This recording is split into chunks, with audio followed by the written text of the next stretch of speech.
بسم اللہ الرحمن الرحیم۔ السلام علیکم۔ پیش خدمت ہے حالات حاضرہ کا یہ خصوصی بلیٹن۔ آج کا اہم موضوع ہے اقوام متحدہ میں پاکستان کے نئے مندوب تعینات، ملیحہ لودھی کو خاموشی سے ہٹائے جانے پر چہمک گوئیاں۔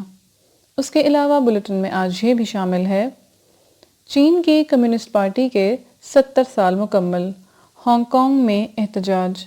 چین کا قومی دن ہر سال منایا جاتا ہے، لیکن اس بار جوش و خروش کچھ زیادہ ہے، جس کی وجہ چین کا عالمی سیاست میں بڑھتا کردار اور اثر و رسوخ ہے۔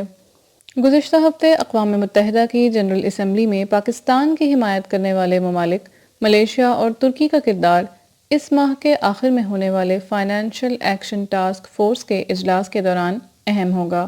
پاکستان جون کے اجلاس میں فائنینشل ایکشن ٹاسک فورس کی بلیک لسٹ سے باہر رہنے میں چین کی حمایت کے سبب کامیاب رہا۔ سندھ حکومت کی جانب سے 1 اکتوبر 2019 سے کراچی میں پلاسٹک بیگز پر عائد پابندی کا اطلاق۔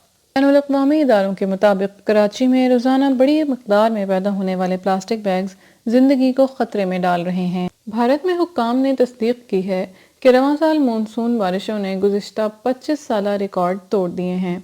بھارت کے محکمہ موسمیات کے مطابق رواں سال مونسون سیزن طویل ہو گیا ہے، جس کی وجہ سے 1994 کے بعد ملک بھر میں ریکارڈ بارش ہوئی ہے۔ اور اب بڑھتے ہیں آج کے اہم موضوع کی جانب۔ اقوام متحدہ میں پاکستان کے نئے مندوب منیر اکرم تعینات۔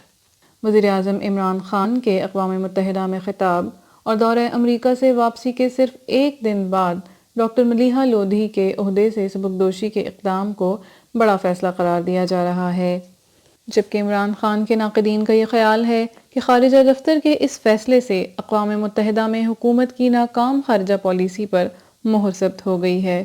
یاد رہے، امریکہ روانگی سے قبل پاکستانی وزیر اعظم عمران خان نے یہ کہا تھا کہ پاکستان کو 58 ممالک کی حمایت حاصل ہے، مگر پاکستان اقوام متحدہ میں کشمیریوں کے انسانی حقوق کی قرارداد کے لیے مطلوبہ ووٹ حاصل نہیں کر سکا۔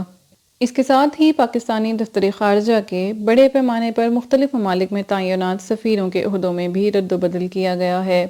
بعض حلقوں کا یہ بھی کہنا ہے کہ خارجہ دفتر میں بڑے پیمانے پر تبدیلیاں پاکستان کی وزارت خارجہ کی مایوس کن کارکردگی کا بلا واسطہ اعتراف ہے۔ یاد رہے کہ منیر اکرم سابق صدر پرویز مشرف کے دور میں بھی اقوام متحدہ میں پاکستان کے مستقل مندوب کی حیثیت سے اپنے فرائض سر انجام دے چکے ہیں۔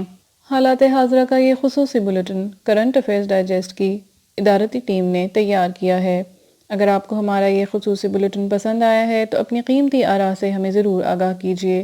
ہمارے سوشل میڈیا لنکس اور کانٹیکٹ ڈیٹیلز آپ کی سہولت کے لیے ڈسکرپشن باکس میں موجود ہیں۔ تازہ ترین معلومات، تجزیوں اور تبصروں کے لیے ہمارے چینل کو سبسکرائب کرنا نہ بھولیں۔ آپ اگر چاہیں تو ہمیں ہماری دیگر social media links Instagram, Twitter اور فیس بک پر بھی فالو کر سکتے ہیں۔